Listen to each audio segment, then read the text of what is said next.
Marshal Samora Moses Machel was regarded as a world statesman who had been instrumental in shaping post-independence Mozambique.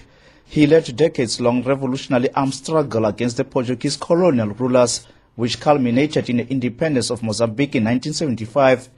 But Machel's quest for the total independence of Mozambique was short-lived when he died in a tragic air crash on the night of the 19th October 1986.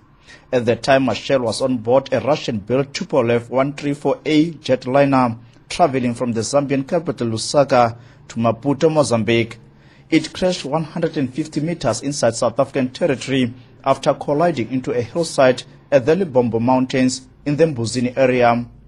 Till this day, many Mozambicans are still convinced that the crash was a result of a sabotage masterminded by the then apartheid regime of South Africa. Whilst there were widespread suspicions both nationally and internationally about the capability of the apartheid regime, no conclusive evidence emerged even during South Africa's Truth and Reconciliation Commission hearings.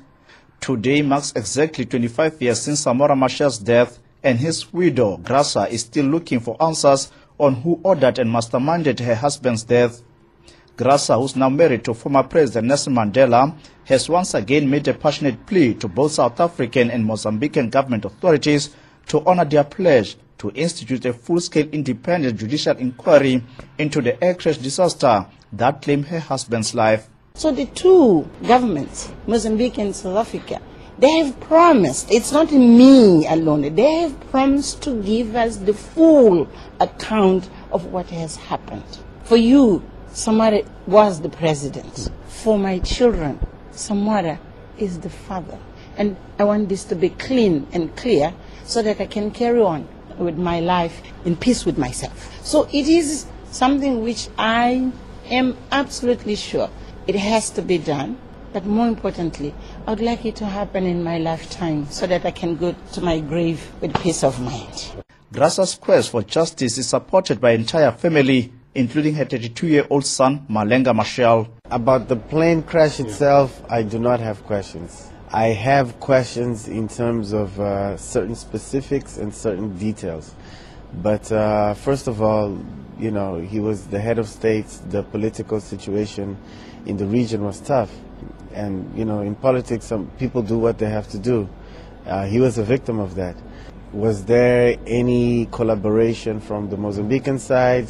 Was there not? I mean, there are few lingering questions, yes, obviously. Is it of everybody's interest? For me, it doesn't matter if people want to know or not. As long as I know and my family knows, and in our heart we know exactly what happened.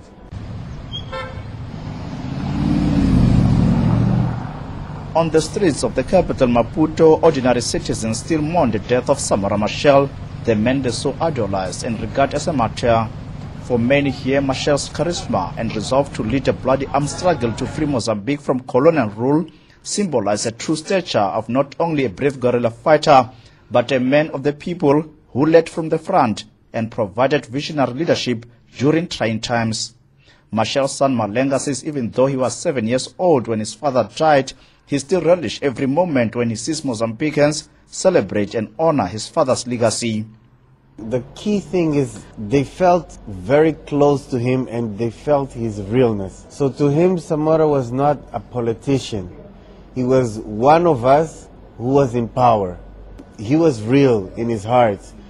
If you were corrupt, if you were unjust, if you were lying, you know, he's the kind of person that would you know, point and say this man has done this and that. So they felt the realness, and he also gave the people the space to criticize him. And because there was that dialogue and they felt the realness, that is why today people relate to him a lot. To mark the 25th commemoration of Samora Machel's death, the Mozambican President Armando Guebuza will today inaugurate his 1.7-meter high bust monument at the Independence Square, situated in central Maputo. President Jacob Zuma is among several SADC past and present leaders expected to attend the ceremony. Tsepo Ikaneng, SABC News in Maputo, Mozambique.